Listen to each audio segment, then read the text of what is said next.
बताया था आपने। प्रोफाइल और यूजर्स ना। Yes ma'am. Company setting, domain mapping वगैरह, गो डैडी के बारे में बताया था। हम ये करने वाले थे, होस्टिंग के लिए। SAML, support access, security policies, activity dictionary, sync, login history और ऑडिट लॉग। तो support Can you access share तो the screen? Hmm Can you share the screen? Screen नहीं दिख रही, एक सेकेंड, ज्यादा छिड़खानी कर दी सिस्टम।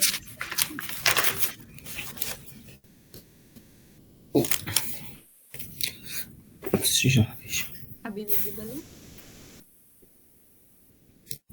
यस। ठीक है। Yes ma'am. तो हमने ट्रस्टेड डोमेन तक देख लिया था। ये थ्योरेटिकल है, इसलिए हम थ्योरी कवर कर रहे हैं, क्योंकि ये भी चीज नहीं रहेगी कि एक थ्योरी भी थी जो हमें नहीं क्लियर हुई। तो सिंगल साइन ऑन का ये जो है, ये एक बैकग्राउंड सेटिंग है, इसकी नीड वैसे पड़ती नहीं है, मतलब अभी नहीं पड़ेगी, जब इसकी नीड पड़ेगी तब हम इसको यूज करेंगे। ये बेसिकली एक इंटीग्रेशन के लिए यूज होता है, जो हमारी कौन सी चीज? इंटीग्रेशन के लिए। कौन सी चीज यूज हो रही है इंटीग्रेशन के सिंगल लिए? Sign on, SAML।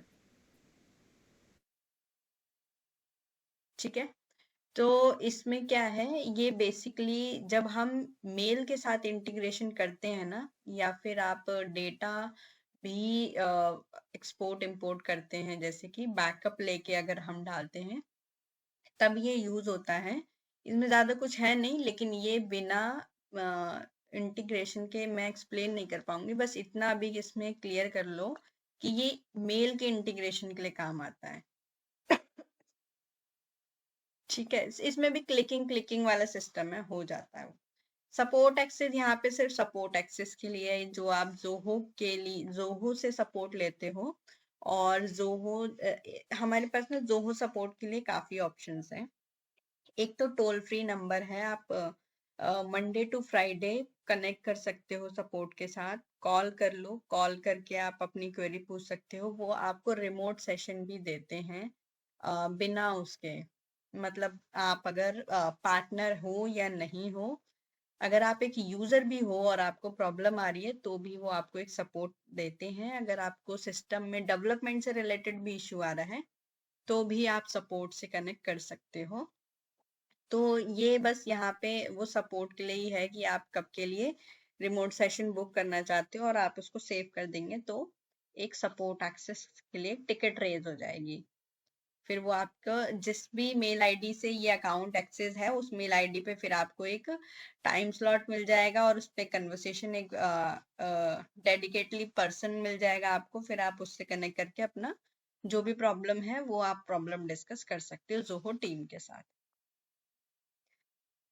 ठीक है। सिक्योरिटी एंड पॉलिसीज, ये सिर्फ ये एप्लीकेशन की कोई सिक्योरिटी और पॉलिसीज हैं, जैसे कि डेटा की प्राइवेसी हो गई, या फिर जोहो की अपनी जो पॉलिसीज हैं।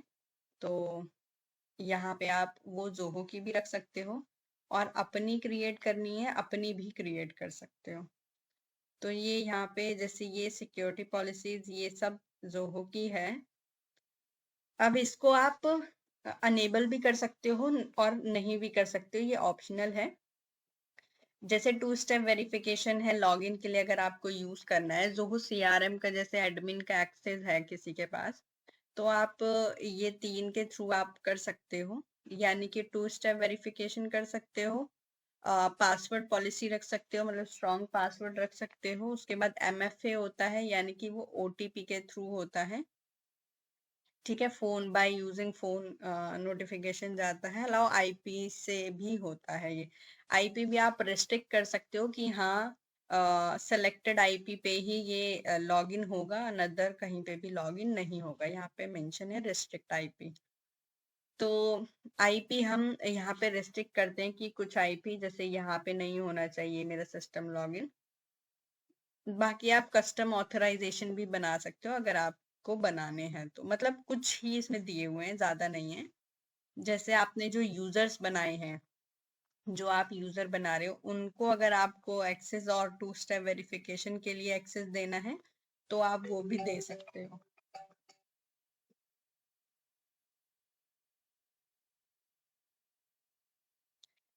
ठीक है, तो ये प्राइवेसी पॉलिसी है, इससे ज्यादा इसमें कुछ भी नहीं है। Security yes policy, ma'am. Activity dictionary sync. मैं आपकी वॉइस कट रही है।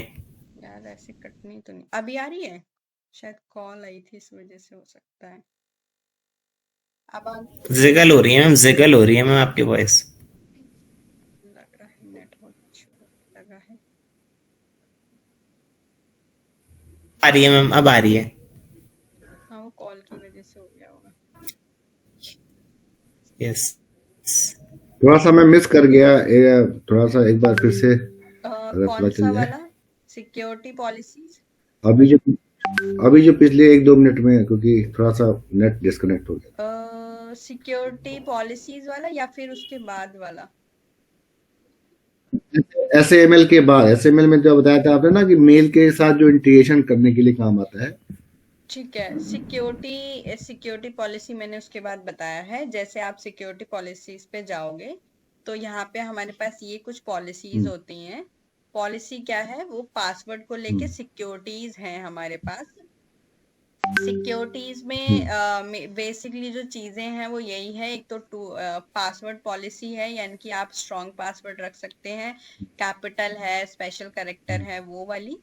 MFA है, विद द OTP और नोटिफिकेशन के थ्रू आप यहाँ पे अपने सिस्टम को सेव कर सकते हैं सिक्योरिटी के पर्पज से।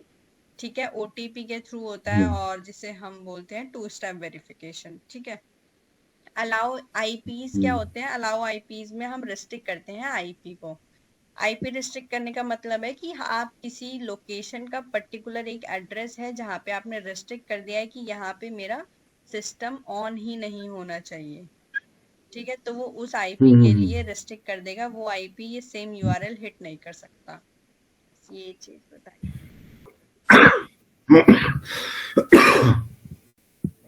ठीक है, इसके बाद अगला बढ़ते हैं। Activity dictionary sync. इसमें सिंकिंग का प्रोसेस बताया गया है। जब आप किसी थर्ड उससे इंटीग्रेट करते हो अपने सिस्टम को, तो उसमें सिंकिंग का प्रोसेस चलता है। अब आप ऐसा नहीं है ना कि हर बार चीजें कर रहे हो, हर बार हिट हो, हर बार एपीआई कॉलिंग हो। वो बड़ा प्रॉब्लम हो जाता है कि आप डेटा बार बार एपीआई कॉलिंग हो रही है, तो वो एपीआई कॉलिंग की कॉस्ट आती है। इसलिए हम क्या करते हैं, हम एक शेड्यूलर ही लगाते हैं जो एक पर्टिकुलर टाइम पे ही सिंक होता है। ठीक है, वो सिंक आप यहाँ से देख सकते हो, पूरा सिंक आपको मिल जाता है कि कितनी बार आपका जैसे मैनुअली सिंक का मतलब है जैसे हम इंपोर्ट कर रहे हैं डेटा को, या आपने क्लिक करके सिंक मैम, किया है। मैम ये सिंक से आपका क्या सिंक मतलब का है? मतलब ये है, जैसे अभी तुमने मुझसे बोला ना जोहो साइन से जोहो सीआरएम का इंटीग्रेशन।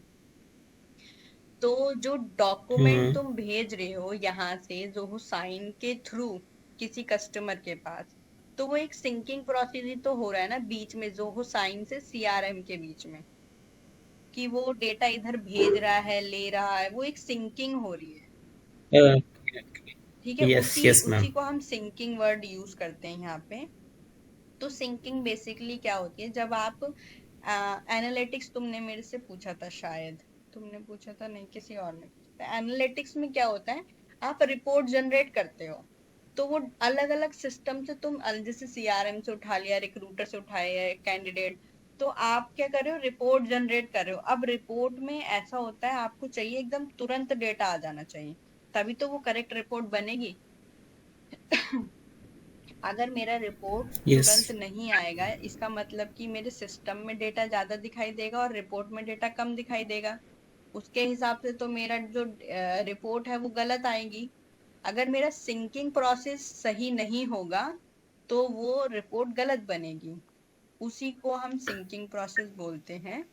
अगर हम हम्म, सिंकिंग सही हो रही है या गलत हो रही है, ये एक यूजर कैसे आइडेंटिफाई कर पाएगा? अगर आप सीआरएम में देखोगे तो टोटल नंबर ऑफ काउंट आपको दिख जाएंगे कितने हैं, और अगर आप रिपोर्ट में टोटल नंबर ऑफ काउंट देखोगे तो भी आपको पता चल जाएगा कि हाँ बराबर हैं।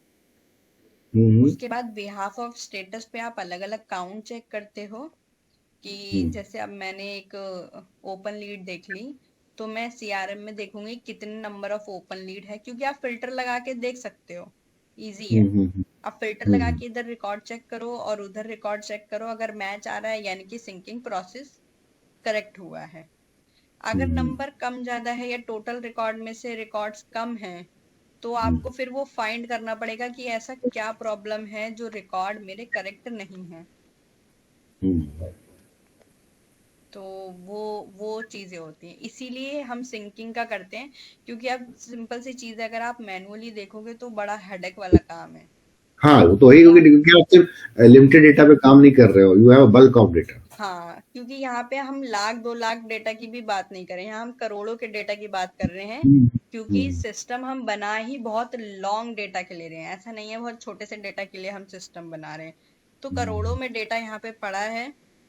उस डेटा को आप मतलब कि एक सिंक्रोनाइज वे में कैसे कर सकते हो, तो उसके लिए रिपोर्ट भी बनवाते हैं। जो क्लाइंट होते हैं वो मेनली रिपोर्ट्स वगैरह भी बनवाते हैं, क्योंकि रिपोर्ट का सिनेरियो बस ये है, क्योंकि वो ये चाहते हैं कि मैं एक सिंगल क्लिक में एक पेज में सारी रिपोर्ट देख लूं, मुझे अलग अलग सिस्टम में जाना ना पड़े।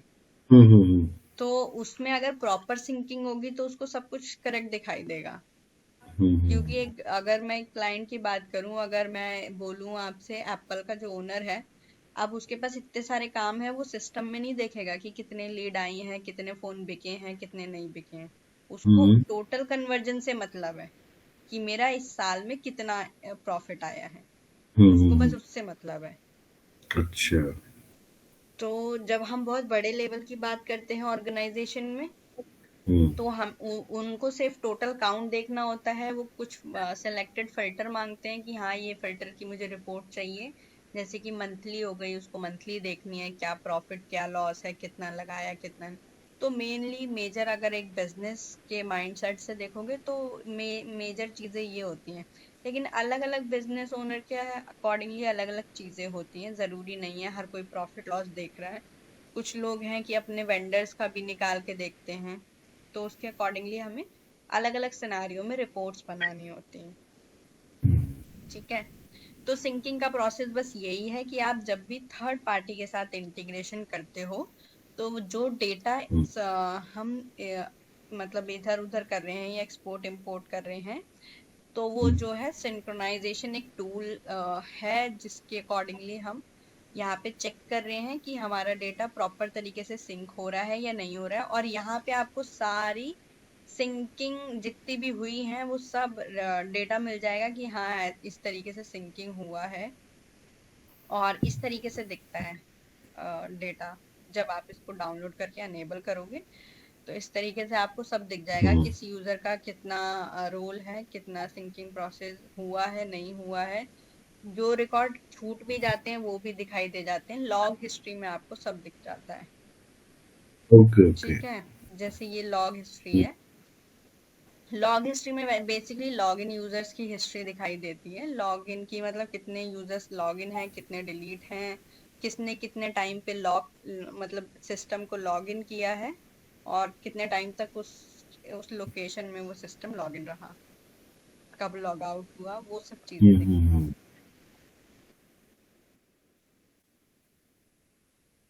ये है तो ओके, ये इसका एक तरीके से एक जैसे जैसे कुकी हाँ होता है हाँ ना, उसी हाँ, तरीके की एक लॉग जैसे ये इंफॉर्मेशन है, देता ये 1 मिनट एगो दिल्ली में जो है इंडिया टाइम पे ये लॉग इन हुआ है। ठीक है, डेस्कटॉप है, क्रोम है, इसका प्रॉपर आईपी एड्रेस भी देता है, पूरी इंफॉर्मेशन देता है यहाँ पे। तो हर कोई जो भी जब भी सिस्टम को लॉग इन कर रहा है वो तुरंत कैप्चर करता है वो आईपी, कहाँ पे लॉग इन हुआ है, किस मेल आईडी से लॉग इन हुआ है, और विंडो क्या है, सब चीजें। ठीक है, तो ये कॉन्फिडेंशियल क्रेडेंशियल नहीं है, मतलब नहीं ये एक एडमिन के तरीके से पास है देखा ना। जाए तो। अब एडमिन तो देख सकता है ना मेरा सिस्टम कौन कहाँ कहाँ एक्सेस कर रहा है। एक्टिविटी बाय यूजर भी देख सकते हो आप, ओके। मतलब किस यूजर ने कितनी बार साइन इन किया, साइन ऑफ किया। तो एडमिन एडमिन का तो main right right right, logically उस वही है कि लिहाज से वो ठीक। तो पूरी एक्टिविटी देखना चाहता ही है। हाँ हाँ, अब पूरी आता है मॉनिटरिंग कर ऑडिट सके। लॉग। ऑडिट लॉग में आता है कि आपका जो भी काम हो रहा है सब आ जाता है इसमें। कौन सा वर्कफ्लो ट्रिगर हुआ, कौन सा नहीं हुआ, सिस्टम में क्या कौन सा फील्ड कब चेंज हुआ नहीं हुआ, व्यू चेंजेस भी आप देख सकते हो क्या चेंजेस हैं। ठीक है, ये पूरी एक्टिविटीज आपको यहाँ पे दिख जाती है, पूरे दिन की आप एक्टिविटीज देख सकते हो। जैसे वर्कफ्लो ट्रिगर हुआ है यहाँ पे लीड का नेम चेंज अपडेट हुआ है, और कैंपेन ऐड हुआ है, वेलकम टू यहाँ से मेल गई है, ये email send to subject this this this, अगर इस पे क्लिक करोगे तो ये उस पर रीडायरेक्ट करा देगा। तो ये एक ऑडिट लॉग आता है, जो भी एक्टिविटी ओके। रीसेंट एक्टिविटी हुई है इसको एक्सपोर्ट भी कर सकते हो, और रीसेंट एक्टिविटी में आप सब कुछ देख सकते हो। ठीक है, तो ओके।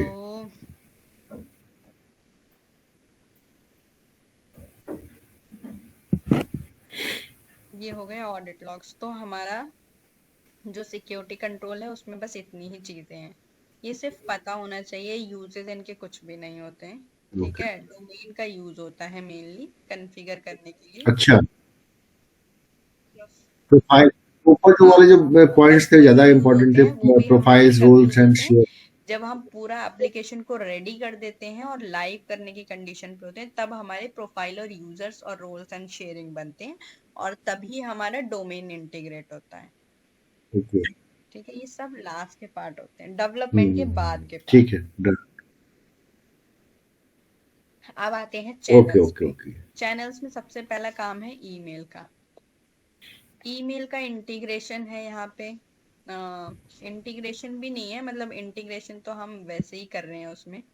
जैसे आउटलुक से कर लिया या जोहो मेल से कर लिया, जो भी मेल आईडी लोग यूज करते हैं, मतलब जो भी प्लेटफॉर्म यूज करते हैं, लोग जोहो मेल यूज कर रहे हैं, कई लोग आउटलुक यूज कर रहे हैं, कई लोग कुछ और यूज करते हैं, जीमेल करते हैं। तो यहाँ पे हम जैसे यहाँ पे सिग्नेचर बना दिया हमने, जो भी सिस्टम से मिल जाएगी उसका सिग्नेचर है, ये एडमिन के लिए है फिलहाल। मतलब कि डिफॉल्ट एड्रेस हमारा यही रहेगा, कोई भी रिवर्ट अगर आता है, रिस्पॉन्स आता है, तो वो इस मेल आईडी पे आएगा, अगर इस सिस्टम से मतलब इस लॉगिन यूजर से गई है तो। इसके बाद आता है मेल, वो कंपोज का सिनेरियो है, ये है मेल। इसमें हम करते हैं सिंक्रोनाइज, देखो access your customer email with, मतलब यहाँ से मैं मेल को एक्सेस करती हूँ। जैसे कि अगर मैं गेट स्टार्ट करूँ तो ये मेरे से फिर कनेक्ट करने के लिए बोलेगा। तो यहाँ पे बेसिकली हम क्या कर रहे हैं, कि इंटीग्रेशन कर रहे हैं। अब ये अलग अलग प्लेटफॉर्म हम कह सकते हैं मेल के, जैसे जोहो मेल है, जीमेल है, याहू मेल है, ऑफिस 365 है, आउटलुक है, अदर मेल जो भी है, तो हम उसके साथ इसको इंटीग्रेट कर सकते हैं। जैसे ही मैं इसके साथ इसको इंटीग्रेट करती हूँ, देखो मैं सिंपली इसमें ये मांगूंगी, ये कॉन्फ़िगर करने के लिए बोलेगा, और उसके बाद ये इसको थोड़ा सा कंफ्यूजन हो गया कि किसको किसको मेल हम को कर किसके रहे हैं साथ हम यहाँ इंटीग्रेट पे। कर रहे हैं, मतलब। यस मैम, मैम ये समझ नहीं आया मैम, देखो सबसे पहले है ईमेल वाला ये ईमेल समझ नहीं आया मैम। कॉन्फ़िगरेशन। ईमेल कॉन्फ़िगरेशन में हमारे पास ये 5 चीजें हैं। ठीक है, हम्म। अब हम यहाँ पे क्या कर रहे हैं, ये ठीक है। चैनल्स हैं, ये सब इंटीग्रेशंस हैं, थर्ड पार्टी इंटीग्रेशन जिसे कहते हैं। ठीक है, अभी इसको हम स्किप ठीक है। करते हैं, ठीक अभी है। हम आते हैं ईमेल पे।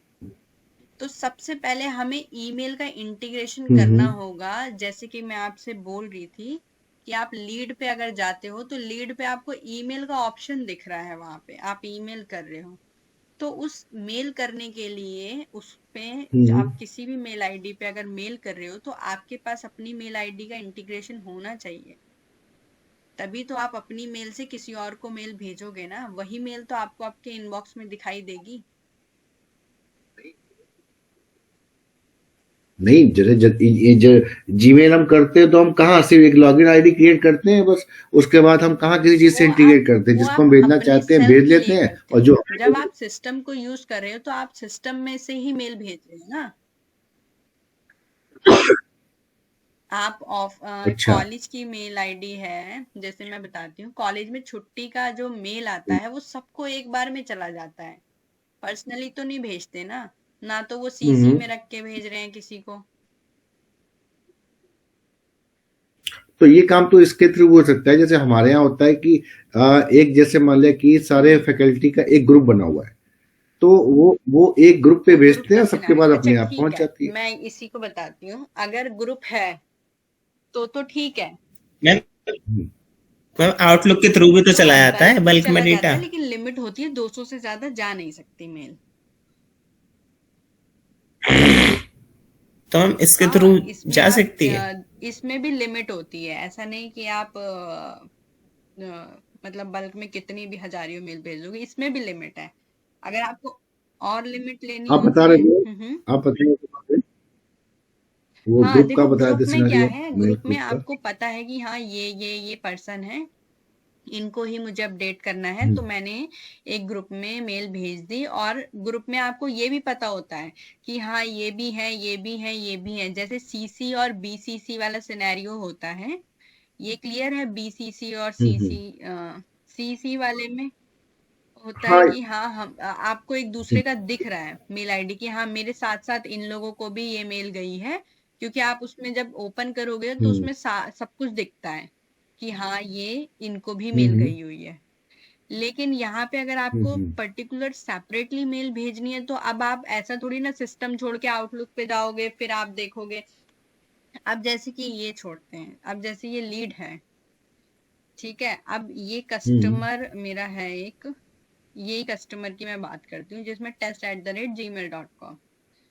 अब मैंने इसको ओपन हम्म, किया, अब मुझे इसको एक मेल भेजनी है या इसको मेरे को एक मीटिंग लिंक भेजना है, हम्म, तो मैं यहीं से ही इस मेल को कंपोज कर हम्म। लूंगी ना, मैं कहीं और क्यों ही जाऊंगी। अब मैंने ये किया, मेरा इंटीग्रेट था, तो मेरी ये वाली मेल आईडी आ गई, भेज। ओके ओके ओके, समझ गया। आप क्या कर रहे हो कि जोहो की जो अपनी इनबिल्ट हाँ फंक्शनैलिटी है मेलिंग सिस्टम की, उसको आप जीमेल से सिंक कर दोगे या इंटीग्रेट कर दोगे, तो यहीं से मेल हाँ वगैरह सब कर ले जाओगे, फिर आपको हाँ, जीमेल या यहीं से करने की जरूरत चली नहीं जाएगी। पड़ेगी। और जो आपकी मेल है, अगर आप उसको आउटलुक या कहीं पे भी खोलते हो, ओपन करते हो, तो वो आपके सैंड बॉक्स में भी दिखाई देगी। इसीलिए हम यहाँ पे ओके इंटीग्रेशन कर रहे हैं जीमेल, ईमेल के साथ जो भी मेल है, ताकि वो आपके इनबॉक्स में भी दिखाई दे और सिस्टम के अंदर भी आपके पास ट्रैक हो। ठीक है, तो ओके सिंपल यहाँ ओके, से get right, start got it. करते हैं, और जिस भी मेल आईडी के साथ इंटीग्रेट करना है, जैसे जीमेल से करना है, तो जीमेल से मैं कॉन्फ़िगर करूंगी, हम्म, कॉन्फ़िगर करते ही यहाँ पे मेरे को मेल मांगने लगेगा। तो जैसे ही मैं अपनी मेल आईडी वगैरह हम्म, डालूंगी, वो डालते ही वो यहाँ पे डायरेक्टली सिंक हम्म, कर देगा, और वो यहाँ पे आपको सब कुछ दिखाने लगेगा। मतलब सब कुछ है, सिर्फ कनेक्टेड और सिंक करके दिखाएगा बस। ठीक है, डेटा नहीं हम्म, दिखाएगा आपकी मेल का यहाँ पे, बस एक सिंक दिखाएगा कि हाँ आपकी मेल अब सिंक हो गई है इससे। अब वैसे ही यहाँ पे ये जो कंपोज का ऑप्शन ओके है, यहाँ पे आप सिग्नेचर बना सकते हो। डिफॉल्ट फ्रॉम एड्रेस हमारा यही रहेगा, आप जिससे भी इंटीग्रेट करोगे ना, वो मेल आईडी फिर ड्रॉप डाउन में आ जाएगी, आप डिफॉल्ट एड्रेस चेंज कर सकते हो फिर। ठीक है, और ओके ओके, सिग्नेचर बना सकते हो जो भी आपको हर मेल पे भेजना है। ईमेल शेयरिंग का ऑप्शन दिया हुआ ठीक है, है। जिसको भी आप ईमेल शेयर करोगे, वो सब यूजर्स यहाँ पे दिखने लगेंगे। मतलब जिन जिन लोगों ने अपनी हम्म, ईमेल को आ, कह सकते हैं, जैसे ये ईमेल शेयरिंग का ऑप्शन बस इतना है कि आपने जो मेल करी है, या ईमेल पे जो भी आपका डेटा आ रहा हम्म, है जा रहा है, वो आप जिसको भी दिखाना चाहते हो, अगर प्राइवेट रखोगे तो वो प्राइवेट रहेगा। अगर आप किसी यूजर को दिखाना चाहते हो, पब्लिक करना चाहते हो, या कस्टम में देना चाहते हो, तो आपकी मेल और भी यूजर्स देख सकते हैं। ठीक है, ओके ओके, ऑर्गेनाइजेशन ईमेल, ये तो ऑर्गेनाइजेशन मेल की वो रहेंगी। यहाँ पे कुछ नहीं है, वो अपनी जो जैसे इन्फो सेल्स की जो मेल आईडी होती है, उसके साथ वो यहाँ पे अपनी मेल का एड्रेस ऐड कर सकते हैं। ये ऑर्गेनाइजेशन कंपनी लेवल के लिए। हाँ, ऑर्गेनाइजेशन ईमेल्स। ऑर्गेनाइजेशन जैसे रिप्लाई मेल है, आप देखते होगे कई सपोर्ट पे नो रिप्लाई @gmail करके आता है, तो हाँ हाँ, वो आता वाली है वो। ईमेल यहाँ पे कॉन्फ़िगर कराते हैं हम। Yes ma'am. तो फ्रॉम और रिप्लाई एड्रेस हम यहाँ से चेंज कर देते हैं। तो जहाँ पे भी हम रिप्लाई वाला रहेगा, वहाँ पे हम नो रिप्लाई सेलेक्ट कर लेते हैं, तो वो यहीं पे ही पहले ऐड करते हैं, हम्म, तभी वो बाकी सब जगह रिप्लाई में दिखाई देती है नो रिप्लाई ओके सेंड करते टाइम। अब इसका मतलब जब भी कोई ईमेल इस सिस्टम से ट्रिगर होगी तो रिप्लाई में नो रिप्लाई मेल ही जाएगी, बैक कोई रिप्लाई नहीं कर सकता। और जो जो मेल हम भेजना चाहते हैं वो रिसीवर के पास पहुंच जाएगी, लेकिन नो हाँ, रिप्लाई नो के साथ रिप्लाई जाएगी। जाएगी। तो नो रिप्लाई के ऑटोमेटिकली यहाँ से ले लेगा, ऑर्गेनाइजेशन ईमेल से ही ले हाँ हाँ, लेगा, वो या यहीं फिर से ही उसको ले मैं? लेगा, वो अच्छा। यहीं से ही ले लेगा। जब हम ईमेल सेट करते हैं ना, अभी मैं टेम्पलेट वगैरह बताऊंगी तो मैं दिखाऊंगी उसमें नो रिप्लाई किस तरीके से दिखाई हम्म। देता है। ओके। और मैम ये हम नॉर्मली जीमेल से नहीं कर नहीं सकते नहीं क्या नहीं, ये? Okay okay okay. मैम वैसे और कोई प्लेटफॉर्म है जिसके थ्रू ऐसी मेल्स भेज हाँ सकते हैं? कैंपेन वगैरह है जहाँ से कैंपेन रन कराते हैं तो जाती हैं, उसमें नो रिप्लाई ओके मेल ही होती ओके है सारी। अब आता है कस्टम ईमेल ओके। फील्ड, ये मैंने कभी यूज नहीं किया। ईमेल के कस्टम फील्ड्स वगैरह हैं इसमें। देख लेते हैं, view mail convert, get quick suggestion from mail compose, add address,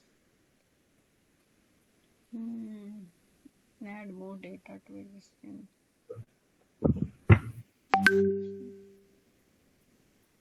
इसमें जब हम मेल भेजते हैं तो साथ में डेटा अटैच करके भेज सकते हैं, कभी यूज नहीं किया, मुझे पता भी नहीं एग्जैक्ट क्या है।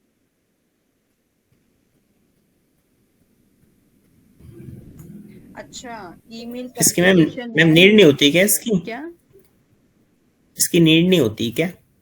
ज्यादा कुछ यूज नहीं होता, बस मेल के साथ इंटीग्रेट कर दिया, अपना मेल जाती रहती है, नो रिप्लाई में चली जाती है। क्लाइंट की डिमांड इतनी होती है।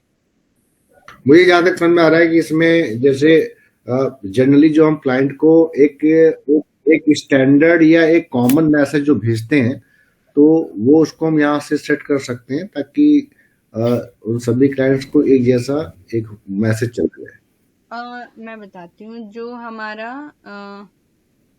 इसमें चैट होता है ना, जीमेल में चैट होता है, हम्म। वो चैट का ऑप्शन इन लोगों ने अनेबल कर रखा है।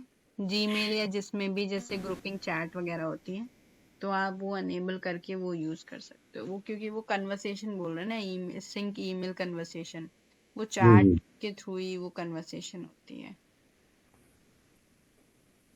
ओके। यूज किया नहीं है वैसे, मुझे इतना आइडिया नहीं है इसका।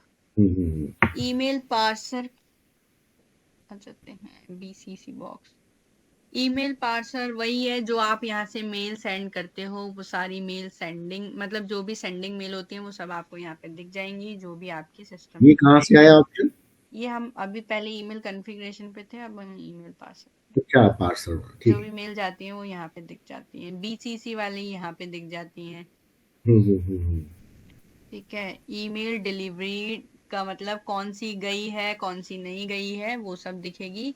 अच्छा, ईमेल ऑथेंटिकेशन यहाँ पे होता है, यहाँ पे ऐड डोमेन करते हैं हम, जैसे ये डोमेन ऐड किया हुआ है, इसका वेरिफिकेशन कोड जाता है यहाँ पे। रीसेंट मेल मतलब कि जो मेल यहाँ पे ऐड करोगे वही मेल पे कोड जाएगा, और वो कोड जब आप डालोगे यहाँ पे तो वो वैलिडेट रिकॉर्ड करेगा। उसको करने के बाद फिर ऑथराइजेशन होती है, जो मैं डीएनएस वगैरह बता रही थी, यहाँ पे लिखा भी होगा। DKIM जो है डोमेन की आइडेंटिफाई मेल, ये होता है जैसे कि हमने डोमेन वेरिफिकेशन किया था ऊपर सिक्योरिटी कंट्रोल में।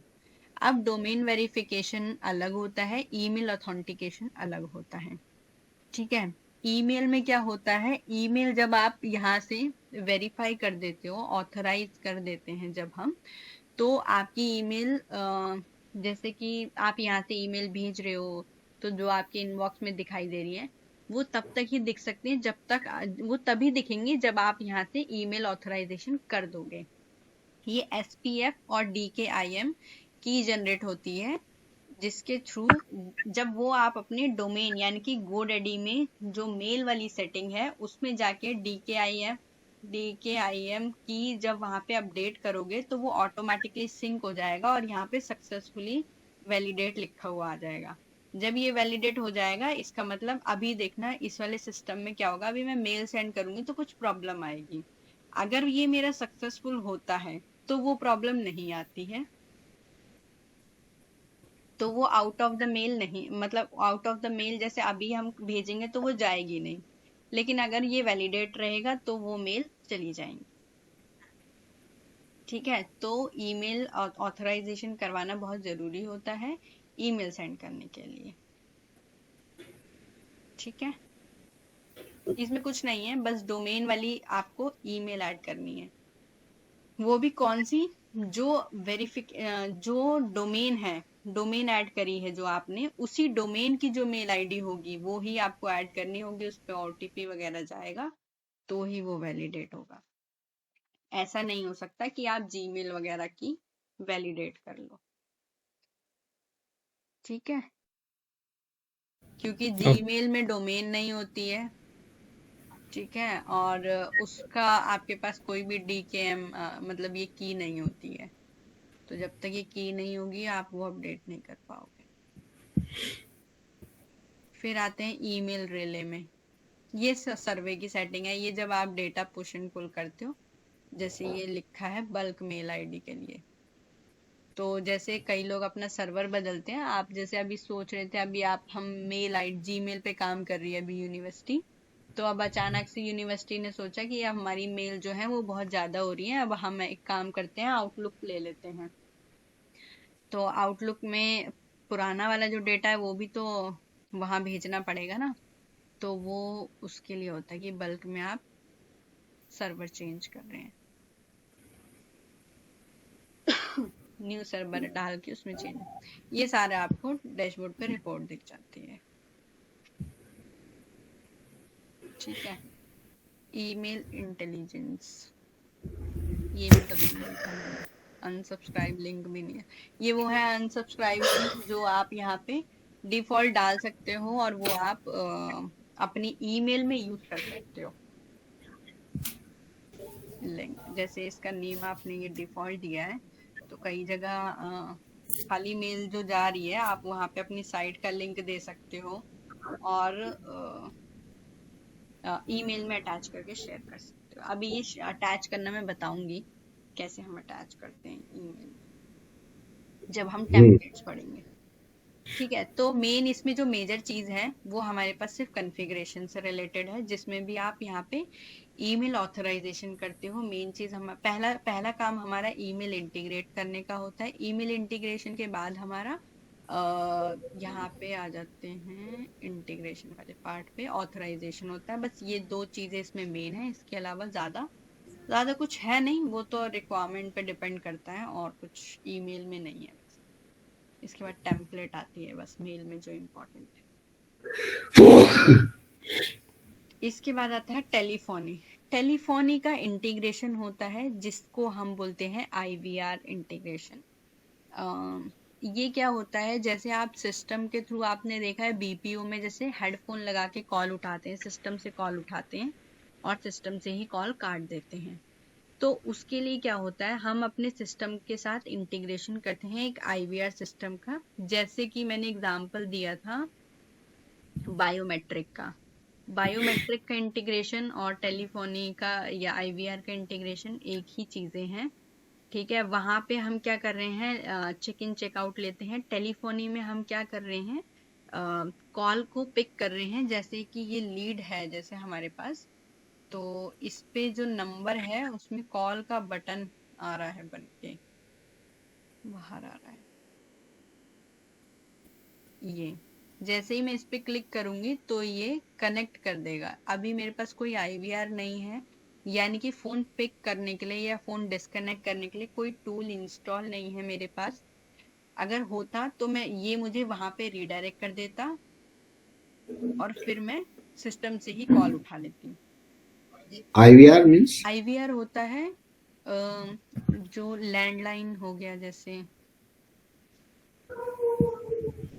जो हम मतलब बोलते हैं आईवीआर है, लैंडलाइन को ही आईवीआर वैसे बोलते हैं। तो वो एक अच्छा ऐसा नंबर होता है जैसे पब्लिक नंबर हो गया, एक ही नंबर पे कॉल जाती है। आप सपोर्ट को देख लो, सपोर्ट का नंबर एक होता है लेकिन कॉल पिक करने वाले बहुत से लोग होते हैं। ओके ओके ठीक है, तो एक ही नंबर पे मल्टीपल्स कॉल जाना, आप एक ही से कॉल उठा सकते हो। इसमें बहुत सारे इंटीग्रेशंस हैं क्योंकि IVR जो है वो एक टूल नहीं है। कॉलिंग टूल बहुत से लोग बहुत से एप्लीकेशन प्रोवाइड करते हैं। वो डिपेंड करता है कि आपने कौन सा सिस्टम या क्लाइंट ने कौन सा सिस्टम बाय किया हुआ है। क्योंकि अगर जैसे छोटी कंपनियों में क्या होता है, वो लोग फोन दे देते हैं, छोटे वाले फोन, और उससे कॉलिंग करवाते हैं। लेकिन जब आप किसी बड़ी कंपनी में बात करो, जैसे कि इन लोगों ने दिया है इनबिल्ट के नाम से एक IVR है, ठीक है, स्मॉल बिजनेस के लिए। और टेलीफोनी मार्केट प्लेस पे देखें तो इतने सारे टेलीफोनी हैं जो प्रोवाइड करते हैं कनेक्शंस। ये सब IVR टाइप ही हैं। कितने जैसे बड़े बड़े BPO की अगर मैं बात करूँ तो बहुत बड़े लेवल पे चीजें होती हैं, ठीक है, काफी हैं। जूम फोन भी काफी यूज होता है। तो ये एक इंटीग्रेशन है एक टाइप का।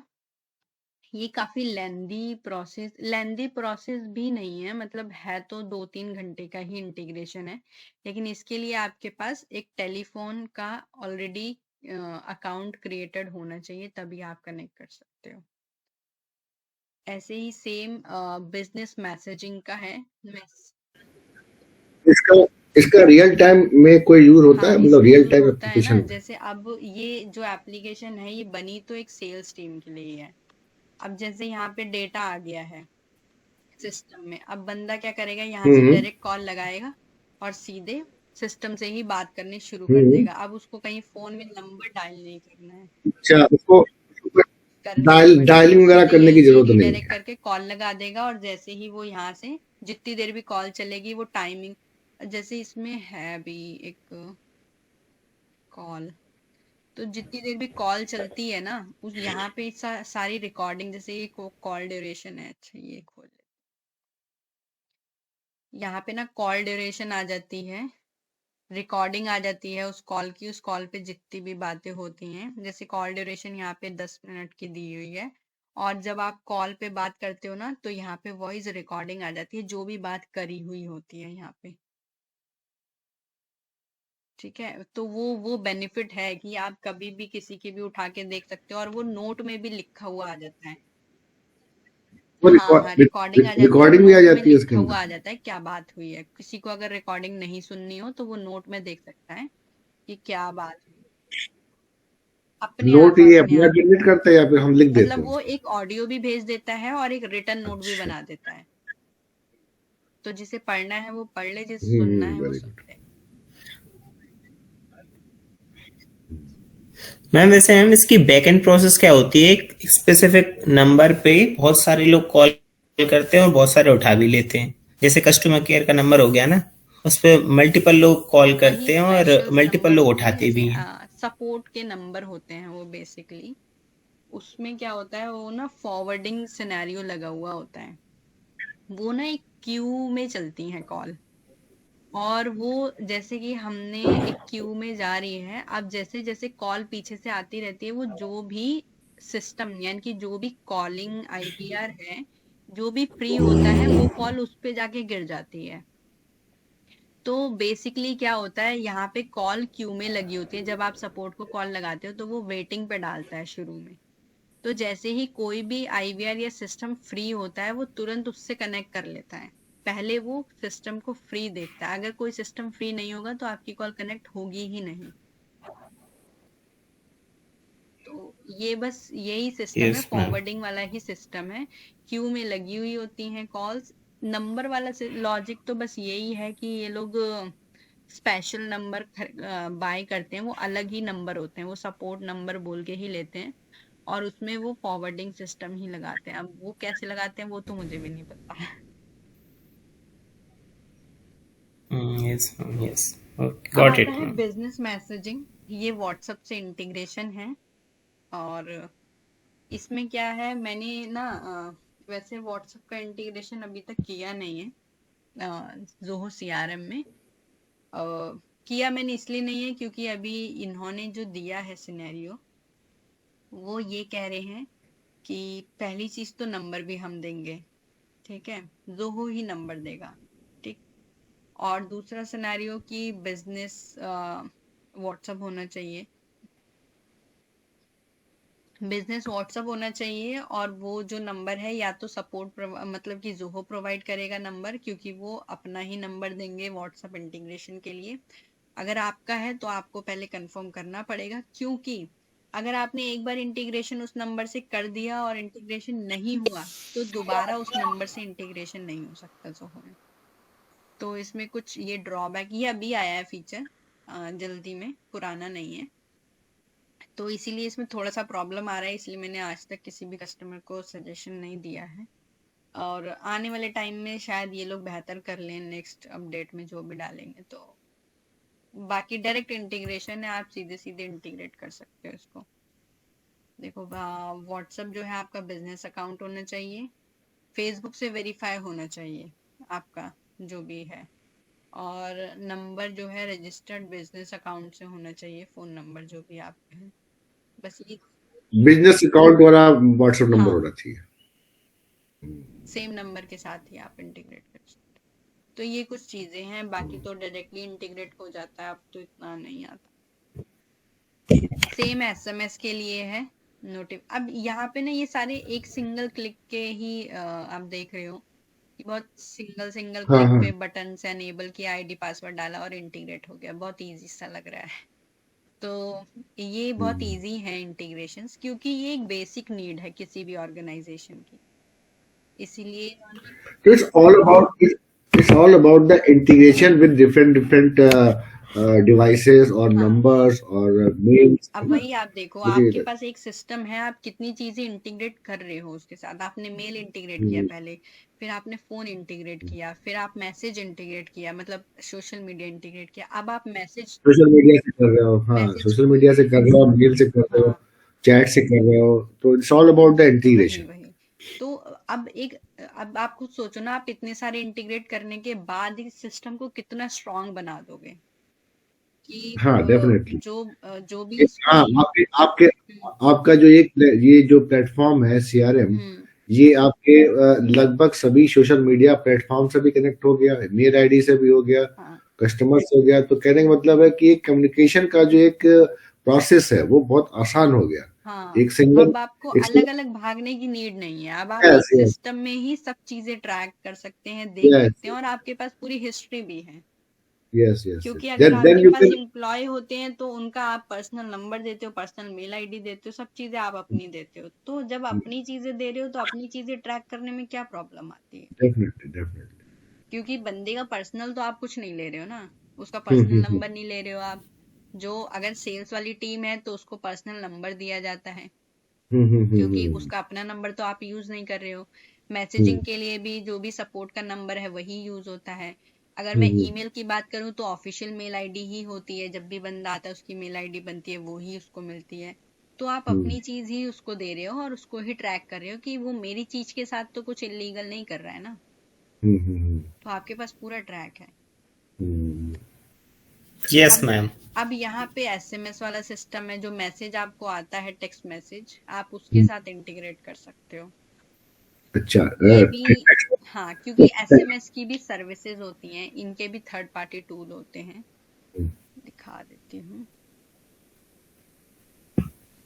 ये है, this is the third party will be access the SMS content, recipient phone number, order delivery SMS functionality. तो ये भी एक थर्ड पार्टी है। अगर मैं इसको कंटिन्यू करें, देख लेते हैं। अच्छा, ये मांग रहा है, तो ये जैसे ही मैं ये सारी डिटेल भरूंगी ना, ये फिर एक मेरे को मार्केट प्लेस पे ले जाएगा, और वो मार्केट प्लेस पे फिर मुझे यहाँ पे एसएमएस दिखा देगा। यहीं से सर्च कर लेते हैं।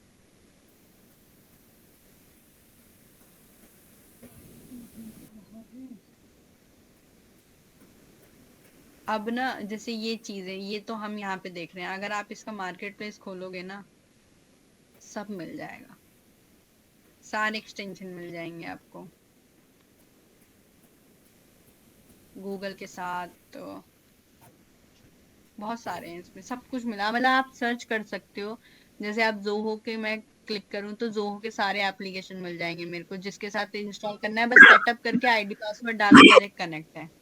गूगल के साथ करना है तो जीमेल है, यहाँ से ऑथेंटिकेशन करके आईडी पासवर्ड ही डालना है मुझे, सिंपल ऑथेंटिकेशन करूंगी, आईडी पासवर्ड डालूंगी, ऑथराइज हो जाएगा। और इससे ज्यादा कुछ नहीं है ऑथेंटिकेशन में, ना कोई की डालनी, ना इधर ना उधर। जैसे ही आईडी पासवर्ड डालूंगी कनेक्ट हो जाएगा। आप जो अपनी पर्सनल मेल आईडी से आपने जो अकाउंट बनाया ना, उससे आप करके देख लेना, ये जीमेल के साथ सब कनेक्ट हो जाएगा। ये माइक्रोसॉफ्ट 365 के साथ हो जाएगा, वर्ड है, टीम्स है, आउटलुक है।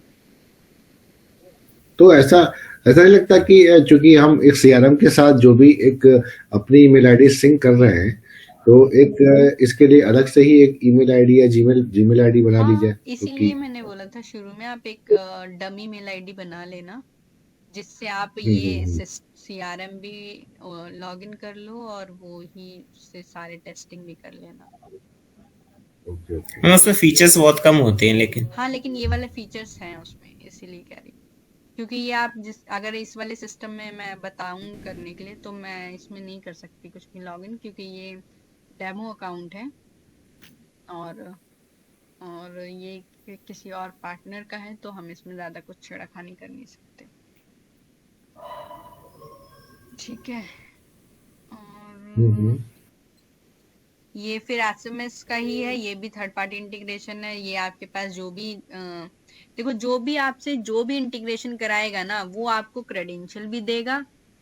ठीक है, अगर डायरेक्ट इंटीग्रेशन है तो वो आपको लॉगिन आईडी पासवर्ड देगा, आप सीधे सीधे उसको आप सारी इंफॉर्मेशन डालो और सब इंटीग्रेशन हो जाएगा। अब आते हैं वेब फॉर्म पे। वेब फॉर्म एक दूसरा फॉर्म कह सकते हैं हम। दूसरा फॉर्म मतलब? जैसे कि मेरे को लीड का कोई फॉर्म बनाना है, मैंने यहाँ से लीड सेलेक्ट किया है और न्यू फॉर्म पे मैं जाती हूँ, इसको नाम दे दिया मैंने YYY और मैंने क्रिएट कर दिया। अब ये डिफरेंस होता है फॉर्म में। अब देखो, लीड का एक फॉर्म बन के आ गया मेरे सामने। अब लीड के ये सारे फील्ड हैं, जितने भी फील्ड है ना, ये लेआउट टाइप है, ये मैं बताऊंगी लेआउट टाइप क्या होते हैं। तो जैसे अब मुझे फर्स्ट नेम चाहिए, ये रख दिया, लीड स्टेटस चाहिए, ये रख दिया, ये रख दिया। ठीक है, प्रीव्यू करना है, आप देख सकते हो इस तरीके से ये फॉर्म दिखेगा। अब जस्ट लाइक गूगल अब फॉर्म। ये फॉर्म क्यों ही बनाया है?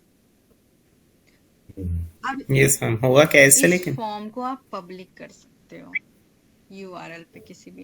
अब जैसे तुमने मेरे से पूछा कि हमने जोहो फॉर्म यूज क्यों नहीं किया इसमें। देखो, हर एप्लीकेशन की अपनी भी फंक्शनैलिटी है कुछ, तो अगर वो आपको जोहो फॉर्म सेपरेटली दे रहा है, तो वो आपको ये भी तो दे सकता है, इंटरनली भी तो फॉर्म देगा। तो आपको क्यों जोहो फॉर्म का एक लाइसेंस बढ़ाना?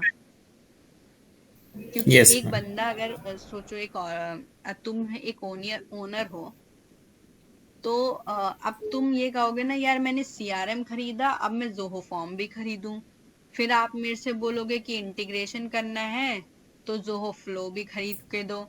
तो ऐसे तो जो ओनर है वो तो पगला जाएगा कि मैं इतना पैसा क्यों दूं। तो कुछ फंक्शनैलिटी जो यस मैम। इनसे बनती है वो इन लोगों ने इनबिल्ड दी हुई है। अब जैसे कि मैंने ये क्या किया, ऐड कर दिया स्पेसिफाइड लोकेशन .in। ठीक है, ये तो मेरा हो गया URL। इसको हम कॉपी कर लेते हैं।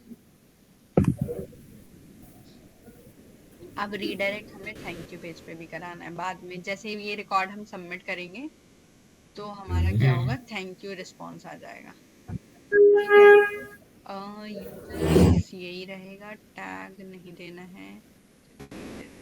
हमें टैग क्या चीज है? टैग बस एड एक टैग्स। डिफाइन करते हैं उसको, रिकॉर्ड को, मतलब लगा भी सकते हो, बताऊंगी टैग का सिनेरियो भी बता। और कुछ नहीं देना, अब इसको कर दो सेव। लीड का फॉर्म जनरेट हो गया लीड ये। का फॉर्म जनरेट हो गया। इसका सोर्स कोड चाहिए आपको, ये रहा पूरा सोर्स कोड, पूरा सोर्स मिल जाएगा। आप कॉपी पेस्ट कर सकते हो, कहीं पे भी लगा सकते हो। ओके। तो मैम डेल्यूज में है या फिर ये HTML HTML CSS? में दी है, ये इन्होंने दिया है,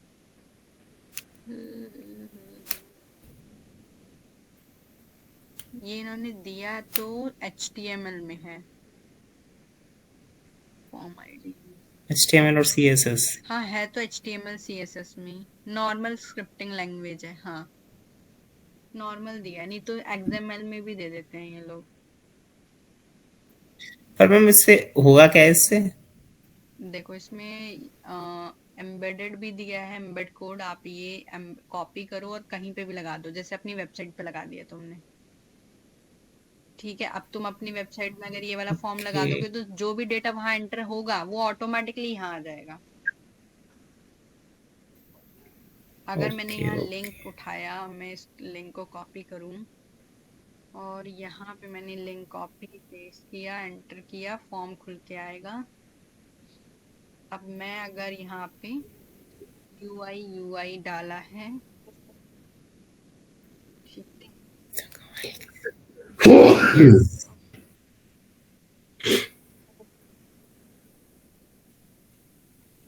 अब मैं इसको सबमिट कर रही हूँ, उसके बाद ये थैंक यू वाले पेज पे रीडायरेक्ट करेगा मुझे। ठीक है, अब मैं आ जाती हूँ लीड वाले यस यस मॉड्यूल में, क्या मेरा रिकॉर्ड क्रिएट हुआ है या नहीं हुआ है।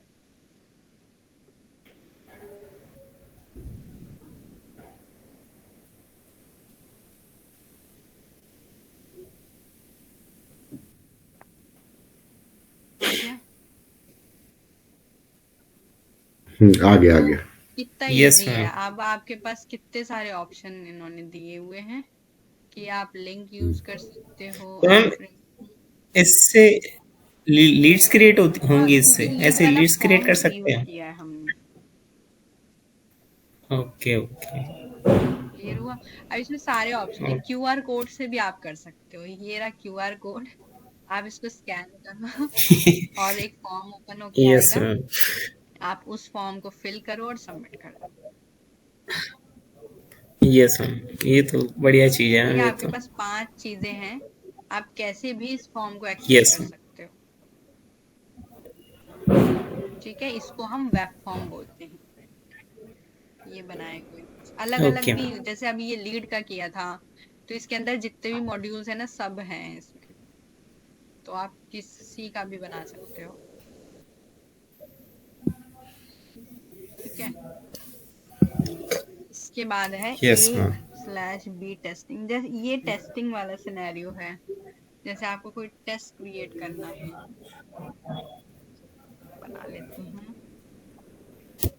फॉर्म सेलेक्ट कर लिया हमने,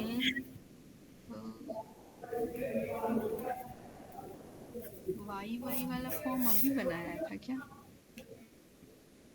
यस मैम, अभी तो बनाया था वही जस्ट। बनाया था वाला फॉर्म। बनाया ना, वाई वाला ही। Yes ma'am. वेब फॉर्म से बनाया। ठीक है, देख लेते हैं।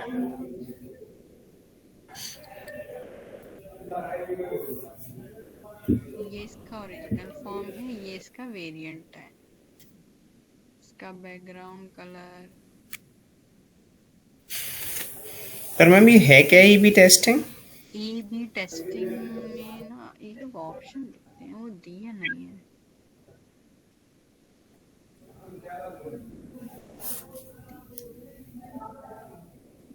ऑप्शन नहीं दिया है, ये तो खाली उन लोगों ने उसकी थीम चेंज करने के लिए दिया है। A/B टेस्टिंग देख लेते हैं एक बार।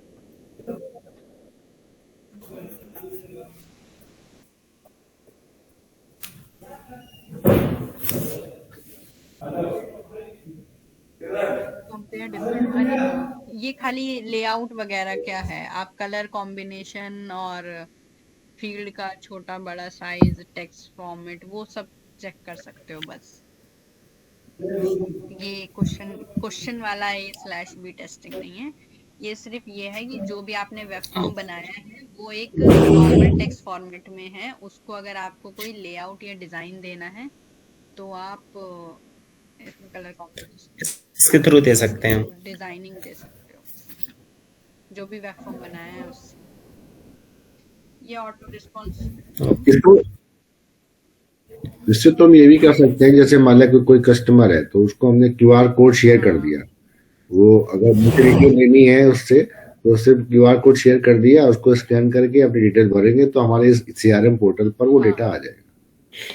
एक लीड कैप्चर कराने में, यानी कि एक डेटा कैप्चर कराने का बस। हाँ जैसे कि मैंने शुरू में बताया ही था कि लीड हमारे पास 3-4 तरीके से आ सकती है। पहला कि हम अब जैसे देखो यहाँ पे जो हम लीड लेके आए हैं, अच्छा हमने सोर्स अभी सेट नहीं किया है। जो ये लीड सोर्स है ना, जैसे ये इंस्टाग्राम वगैरह आया, तो वो ऑटोमेटिकली वो जो लीड सोर्स है ना, वो अपने आप हमारा वेब फॉर्म हो जाता है। वो सब सेटिंग करनी पड़ती क्या है। मैम, ये समझ नहीं आया मैम। देखो यहाँ पे जो हमारी लीड सोर्स है ना, जैसे ये इंस्टाग्राम से कहाँ पे आई मैम? है, ये फेसबुक से आ रही है, ट्विटर से आ रही है, ऑनलाइन हम्म। स्टोर से आ रही है, एक्सटर्नल रेफरल से आ रही है। तो ऐसे ही वेब फॉर्म का शायद से इसमें बना नहीं है। तो जैसे ही वेब फॉर्म से कोई आ रही है, क्योंकि हमने क्या किया है, वेब फॉर्म के साथ इंटीग्रेशन किया था ये, तो ये वेब फॉर्म में से लीड आ यस। रही थी। तो वो ऑटोमेटिकली वहां पे ये अपडेट हो जाता है कि आपने जो वेब फॉर्म बनाया है उससे ये लीड कैप्चर हुई है। ठीक है। स्टेटस तो दिया है इसमें वैसे, इसमें और भी सेटिंग है, वो हम जब वेब फॉर्म डिटेल में पढ़ेंगे तब हम वो सेटिंग्स पढ़ेंगे। ऑटो रिस्पॉन्स रूल में आता है कि जैसे आपने कोई भी लीड क्रिएट करी है, यानी कि कोई भी जो भी क्रिएट हो रही है, उस पे आप रूल लगा सकते हो कि जैसे वो किस ओनर को भेजी जाएगी, मतलब किस किस लीड ओनर को वो असाइन होगी। जैसे कि अब अभी तक किसी भी यूजर को असाइन नहीं हो रही है, तो आप वो क्राइटेरिया सेट करके यूजर को असाइन कर सकते हो। अभी यहाँ पे जैसे इन्होंने मेल क्राइटेरिया का रिस्पॉन्स दिया है, तो आप कोई भी क्राइटेरिया, या जैसे कि जैसे ही लीड लास्ट नेम लिख देते हैं, last name not empty is not empty. Ma'am, ये असाइनमेंट रोल जैसा हाँ, है क्या? नहीं असाइनमेंट रूल ओके।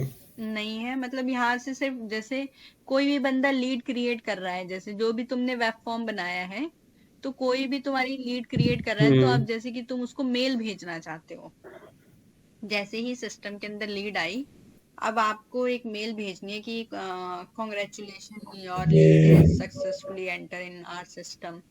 तो इस तरीके से आप कोई भी मेल यहाँ से मेल टेम्पलेट सेलेक्ट किया और मेल यहाँ से भेज सकते हो। ये वेब फॉर्म वाले केस में, ओके। जैसे मैंने वेलकम मेल लगा दी okay ma'am, okay. Form address में। जैसे अभी हमने नो रिप्लाई वाली मेल यहाँ पे सेट नहीं है, अगर होता तो फिर हम नो रिप्लाई वाली हम्म। मेल लगा देते, फिलहाल तो हम यही लगाएंगे क्योंकि सिस्टम है। इसमें भी नहीं है अभी, क्योंकि वो ऑथराइज नहीं है। अब मैं इसको डन कर दूंगी, तो जैसे ही मतलब मेरा लास्ट नेम एम्पटी नहीं होगा, और जैसे ही वो क्रिएट हो गया, वेब फॉर्म क्रिएट होगा, तो वो ऑटोमेटिकली क्या होगा, मेरा ईमेल ट्रिगर हो जाएगा, ईमेल चली जाएगी। अब जैसे ये लगी है यहाँ पे लीड ओनर, इसका चेंज कंडीशन हटा दी है।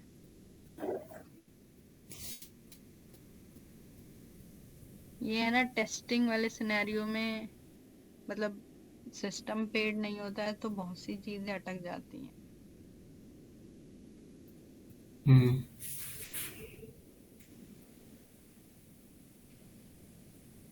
ठीक है, तो ये इस तरीके से रिस्पॉन्स सेट कर सकते हैं हम, जैसे ही वेब फॉर्म क्रिएट हो रहा है। जैसे हमने यहाँ पे ये थैंक यू वाला ओके पेज मैम। दिया है, इसके बाद हम मेल ट्रिगर करा देंगे वहां पे। बहुत छोटी छोटी चीज। मैम, वैसे इसका सब्सक्रिप्शन कितने का आता है? इसका सब्सक्रिप्शन अलग अलग है। नॉर्मल हम मतलब सब चीजों को यूज कर पाए, नहीं, वो उसके जब तक कितने रुपए पेड देने नहीं पड़ेंगे होगा ना मैम तब को? तक नहीं कर पाओगे सही। मैं वही तो कह रहा हूँ मैं, मतलब मिनिमम कितने का क्योंकि अगर होता है? आपको सारी चीज एक्सेस करनी है तो ओके। तुम्हें अनलिमिटेड पे जाना पड़ेगा, 800 वाले से कुछ नहीं होना। 800 वाले से वही होगा जो तुम्हें अभी ट्रायल अकाउंट में मिल रहा है। ओके। 26 तो 2600 पर एनम है। पर मंथ का है, पर एनुअल है, लेकिन मंथ अगर मंथ मंथली जाओगे तो ये बढ़ जाएगा। मतलब अगर आप ये प्लान ईयर के लिए लेते हो तो आपको मंथली 32 इतना पड़ेगा। पर month। लेकिन अगर आप पर मंथ के लिए लेते हो, मतलब ओके एक ही मंथ ओके। ले, तो आपको ये इतना पड़ेगा। हाँ, ओके। 600 का डिफरेंस है। जो यूजर जो परमानेंटली बाय करते हैं वो ईयरली बाय करते हैं, मतलब 2 3 4 साल के लिए, क्योंकि बार बार तो लेना नहीं है। ओके। मैंने कोई भी नहीं तो रखा है, आपने कौन सा ले रखा है मैम? क्लाइंट के बहुत सारे वो हैं ऑलरेडी, उन्हीं की। तो मैम हमें आप क्लाइंट नहीं, की वो देखो सीआरएम से सिखा कॉन्फिडेंशियल थिंग दीजिए ना, होती है, मैं नहीं शेयर कर फिर उनको सकती। डिलीट कर देना। और नहीं कर सकते फिर ना। उनको डिलीट कर देना। देखो क्लाइंट के ओके पास मैम। भी हमारे पास बहुत सारी चीजें होती है, क्योंकि जैसे आप मैंने आपको लॉग हिस्ट्री दिखाई है ना, वैसे क्लाइंट के पास भी लॉग हिस्ट्री होती है, वो भी देख के कह सकता है कि आप कर क्या रहे हो मेरे सिस्टम के साथ। पर वो तो यही देखेगा ना कि आप तो उसका तो जो काम कर मुझे रही काम हैं। करने के लिए दे रहा है ना, वो भी बहुत समझदार है, वो बेवकूफ नहीं है। उसने मुझे काम करने के लिए होम पे दिया है, और मैं हम्म, काम अगर लीड पे करूंगी तो ऑब्वियस सी बात है कि क्लाइंट क्वेश्चन करेगा। तो यस वो ये यस कॉन्फिडेंशियल यस। थिंग्स हैं जो हम नहीं शेयर करते, लॉगिन भी नहीं रखते वो चीज।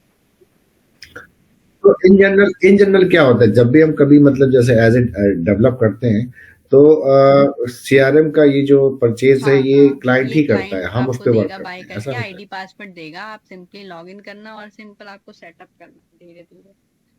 जो जो वो बोलते जाएगा वो आपको सेटअप करना है। अगर वो है? बोलेगा शादी में देखिए। मेल टेम्पलेट बना दो, तो आपको टेम्पलेट बनाना है, इंटीग्रेशन करना है। लीड में जैसे फॉर्म बनाना है, एक अदर मॉड्यूल बना दो, इसका रीनेम कर दो। तो हाँ, आपका यही सीआरएम काम का है ना यही हमारा। काम है। और कभी भी यस मैम। बाय करने के लिए अगर क्लाइंट बोले भी तो मेरे अकॉर्डिंगली नहीं करना चाहिए। आप उसको ये वाला यूआरएल दे दो कि आप कंपेयर कर लो आपकी अच्छा। क्या क्या चीजें हैं, आप देखो, और आप मुझे बाय करके दे दो। क्योंकि हम्म अगर आपने बाय कर लिया ना, तो फिर चीजें आपके ऊपर आ जाती हैं कि हम्म। आपने तो ये बाय करके दिया था, ये मेरी सरदर्दी थोड़ी है। अब ओके। आपने कर लिया एंटरप्राइज का 2400 रुपए का, अब आपने देखा कि इससे तो काम चल नहीं रहा है, 2600 वाला बाय करना पड़ेगा, तो वो प्रॉब्लम फिर हमारे मत्थे आ जाती है ना। हालांकि वो सेम अमाउंट अगर आप अपग्रेड करोगे तो वो पिछला वाला हम्म। Amount adjust yes. हो जाता है इसमें, लेकिन क्यों ही लेनी सरदर्दी, अपनी कॉस्टिंग में बात अच्छा अच्छा। खत्म। Yes ma'am. इसके बाद सोशल पे आ बात जाते हैं। खत्म। सोशल में वही है, हमारे फेसबुक से ये कनेक्ट कर रखा है, ठीक है। तो फेसबुक कनेक्ट है, ट्विटर कनेक्ट नहीं है। तो जैसे ही ये फेसबुक अगर मैं आपको सोशल के अंदर दिखाऊं, तो यहाँ पे फेसबुक दिखाई देगा, पोस्ट है, लीड है। अगर इंस्टाग्राम ट्विटर जो भी होता तो यहाँ पे एक और टैब आ जाती कि आपको किस, ऑल, ट्विटर और फेसबुक, 3 टैब आती हैं। ऑल में आपको दोनों दिखाई देते हैं, ट्विटर में ट्विटर का देता है और फेसबुक में फेसबुक का देता है, जैसे ये दे रहा है। तो अब यहाँ पे क्या हो रहा है, ऑल, यहाँ कमेंट भी है, लाइक भी है, सब चीजें दिख रही हैं। अब लीड, लीड का मतलब कि कितनी लीडें क्रिएट हुई हैं, अभी कोई लीड क्रिएट नहीं हुई है उससे, ठीक है। पोस्ट जो भी आपने डाली है वो पोस्ट दिखाई देगा, और एक्टिविटी लॉग दिखाई दे देंगी, क्या क्या हो रहा है आपके उसमें, मॉनिटर कर सकते हो चीजों को। ये आपको डैशबोर्ड, अभी ये प्रॉपर बना हुआ नहीं है, बस किसी ने टेस्ट अकाउंट फेसबुक का अकाउंट इंटीग्रेट किया है, जहां तक मैं इसमें समझ पा रही हूँ उससे, ठीक है। तो सोशल में बस यही है, इससे ज्यादा नहीं है। मतलब इंटीग्रेशन वैसे ही होगा जैसे हम अभी तक कर रहे हैं ना, मेल आईडी वगैरह डाल के, वैसे ही इंटीग्रेशन होगा। जैसे सिंपली यहाँ पे एक ऐड किया, आईडी पास नाम मांगेगा, आईडी पासवर्ड मांगेगा, दे रहा है। सेटिंग, ये है normal setting, social media admin देख सकता है, टैब है आपके पास, ये प्रोफाइल है जिन जिनको एक्सेस देना है उसका, बस ऑटोमेट लीड जनरेट। अब देखो इसने क्या लगाई है, इफ समवन कमेंट और मैसेज लाइक, तो लीड क्या होगी, क्रिएट हो जाएगी, ठीक है। और असाइनमेंट रूल लगा दिया है उस पे। तो असाइनमेंट रूल क्या है, किसी को असाइन किया होगा इसने, ये हम असाइनमेंट रूल में देखेंगे इसने क्या असाइन किया है। इफ समवन पोस्ट, मतलब ये 4 ऑप्शन है आपके पास, या तो पोस्ट पे लगा सकते हैं, कमेंट, लाइक और यस मैम। मैसेज। अगर आप मतलब किसी ने पोस्ट करी है, आपको मतलब एक्टिव किया है उस पे, तो भी आप उसको एज अ लीड कन्वर्ट कर सकते हो। अगर किसी ने कमेंट किया है तो भी लीड कन्वर्ट हो सकती है, लीड आ सकती है, मतलब डेटा लीड में आ जाएगा कैप्चर होके। जैसा आप देख रहे हो ना यहाँ पे मैंने बताया ये फेसबुक से लीड आई है, तो वो वही लीड है जो हमारी यहाँ पे किसी ने कमेंट, लाइक और मैसेज किया होगा।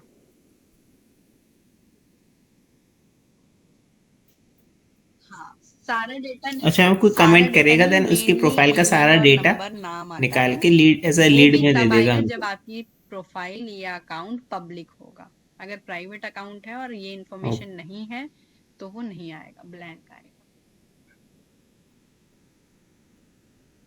ठीक है। इसके बाद है चैट। चैट तो पता नहीं है, यस तो मैम। नहीं है। अच्छा, ड्राइवन, अच्छा ये सेल्स आईक्यू चैट, अच्छा ठीक है। ये चैट है जो आप सेल्स आईक्यू के साथ इंटीग्रेशन करते हो। सेल्स आईक्यू की जो भी चैट अभी आ रही है, मैं आपकी आवाज कट रही है मैम आपकी। ये सेल्स आईक्यू के साथ इंटीग्रेशन यस है मैम, अभी इसका। आ रही है। ठीक है। जब आप सेल्स आईक्यू के साथ इंटीग्रेट करते हो तो ऑटोमेटिकली जो भी चैट आपकी वहां पे चल रही होती है ना, वो चैट उठ के मतलब इंटीग्रेट करोगे तो यहाँ पे वो ऐप आ जाएगा इंटीग्रेट होके, और जो भी चैट वहां पे होगी वो चैट वाले मॉड्यूल के अंदर आ जाएगी। चैट बॉट सेटिंग, हाँ ये है। ओके मैम, जो चैट चैट चैट वर्ड बनाया होगा जो हमने इस सेल्स पे जो चैट आईक्यू करके आना चाहिए। चली होंगी वही ना। जब आप इंटीग्रेट करते हो तो ऐसे मॉड्यूल बन जाते हैं वो। नहीं, ये भी नहीं है, लग रहा है डीएक्टिवेट कर रखा है, उसको डिलीट मार रखा है। ठीक है, वो एक नया मॉड्यूल बन के आ जाता है बेसिकली चैट का। तो वो आपको चैट के ऑप्शन में सारी चैट दिख जाती हैं उसकी, कि किस किस से आपने चैटिंग करी है और किसका क्या रिस्पॉन्स है। हम्म। ठीक है। पोर्टल थोड़ा सा लेंदी है, जो मैं कल बताऊंगी, क्योंकि पोर्टल का यूज होता है। Okay ma'am. ठीक है, आज के लिए हम इतना ही करते हैं। अब थ्योरेटिकल बचा नहीं है, इतना ही ओके, थ्योरेटिकल था। हाँ, मॉड्यूल्स एंड फील्ड्स पे हम आएंगे, जिसमें हम फॉर्म बनाएंगे। लुकअप तो हम वाला कल से सीन है, वो डेवलपमेंट मैं स्टार्ट कल होगा। क्लियर कर दूंगी। और लुकअप है, सब फॉर्म है, फॉर्मूला फील्ड है, वो सब हम कल करेंगे। पोर्टल भी हम कल करेंगे, ओके या फिर मैं पोर्टल वैसे तो मैंने यूजर प्रोफाइल बता ही दी है। ओके। मतलब मैं देखती हूँ, बता अगर क्लियर होगा तो मैं समझा दूंगी, नहीं होगा तो फिर हम बाद में रखेंगे इसको। तो पोर्टल, मॉड्यूल्स एंड फील्ड्स, ये काम हम कल करेंगे, ट्राई करेंगे इसको कंप्लीट करने का कल। Okay ma'am. ओके। ये इसके बाद पहले ये सब खत्म करेंगे, फिर ये आएंगे धीरे धीरे। और मैम ये कब करेंगे वर्क फ्लो और ये असाइनमेंट रूल्स ये सब? कैनवास नहीं बताऊंगी मैं ऐसे, मतलब अच्छा, पहले पहले कैनवा मैं खत्म चीजें करेंगे देन उसके बताऊंगी बाद जो वहाँ कि मेन ऑटोमेशन पे जाएंगे। इम्पोर्टेंट है, ये जैसे कस्टमाइज। मॉड्यूल्स, फील्ड्स है, पाइपलाइंस हैं, और तुम्हारा टेम्पलेट्स हैं। उसके बाद वर्कफ्लो पे आ जाएंगे हम, एक्शन है, शेड्यूलर है, असाइनमेंट रूल है। इसके बाद मैं एपीआई बताऊंगी पहले, फिर ब्लूप्रिंट आएगा। हाँ एक एक यस। हाँ, मैं एक रिक्वेस्ट कंटिन्यूअसली थी कि रिकॉर्डिंग करूंगी। मतलब अब लाइव जो फर्दर सेशन का मैं क्लासेस हैं सोच रही थी कि उसका वो अगर मुझे मिल रिकॉर्डेड जाता, वर्जन मगर मिल जाए हो तो हम जाता। लोग के लिए ज़्यादा अच्छा